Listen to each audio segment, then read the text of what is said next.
Bayangkan, di depan kita ada seorang anak. Dia pintar, punya rasa ingin tahu tinggi, tapi setiap kali diminta membaca, dia mulai gelisah. Apa ya yang sebenarnya dia butuhkan? Halo mahasiswa hebat, hari ini kita akan mempelajari teknik-teknik melaksanakan asesmen anak berkebutuhan khusus.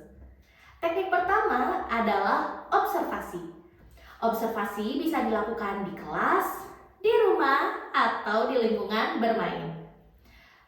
Pada teknik ini, kita akan mencatat aspek seperti bagaimana anak berinteraksi dengan teman sebaya, bagaimana responnya saat dia diberikan instruksi, apakah ia menunjukkan tanda-tanda stres atau frustrasi. Ada dua jenis observasi yang bisa dilakukan. Yang pertama, observasi terstruktur, yaitu menggunakan format atau checklist tertentu, misalnya menilai keterampilan motorik halus melalui tugas spesifik. Yang kedua, observasi non-terstruktur, yaitu membiarkan anak beraktivitas bebas lalu mencatat perilaku yang muncul secara alami. Contohnya, di kelas guru memperhatikan bahwa seorang siswi lebih fokus saat dia di dekat jendela yang memberi petunjuk bahwa pencahayaan mempengaruhi konsentrasinya. Teknik kedua adalah wawancara. Wawancara dilakukan untuk menggali informasi langsung dari orang-orang yang dekat dengan anak seperti orang tua, guru, terapis, ataupun caregiver-nya.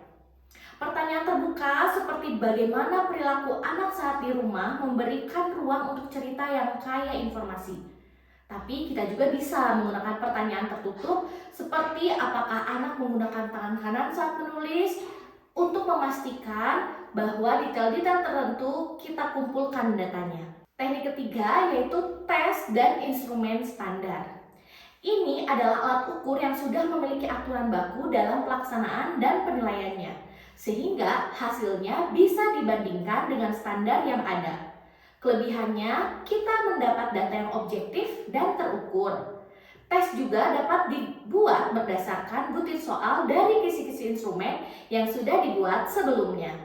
Yang keempat adalah analisis portofolio atau studi dokumentasi. Portofolio adalah kumpulan hasil karya dan catatan perkembangan anak selama periode waktu tertentu. Dengan portofolio atau studi dokumentasi, kita bisa melihat kemajuan keterampilan akademik, perubahan gaya belajar, atau respon terhadap intervensi. Dan teknik yang kelima yaitu checklist perkembangan. Checklist berisi indikator yang harus dicapai anak pada usia tertentu, seperti checklist perkembangan motorik, bicara bahasa, atau yang lainnya.